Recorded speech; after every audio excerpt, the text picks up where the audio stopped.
પશુ પક્ષીઓના રહસ્યમય સંજોગોમાં મોત નિપજવાની અનેક ઘટનાઓ બનતી હોય છે, ત્યારે આવી જ વધુ એક ઘટના ભરૂચના આમોદમાં પ્રકાશમાં આવી છે। આમોદના કબ્રસ્તાન નજીક 4 કાગડાના રહસ્યમય સંજોગોમાં મોત નિપજ્યા હતા।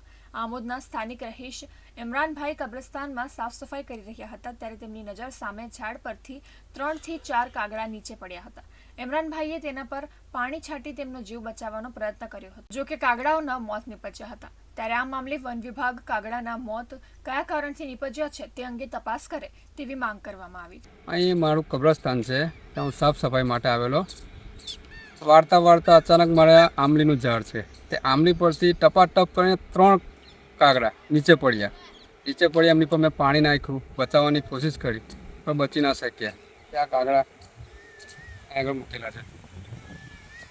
અમને પક્ષીને બચાવવાની કંઈક પણ કોશિશ થવી જોઈએ। અમને બચાવવાની તપાસ કરો કે આની પાછળનું કારણ તપાસ કરો।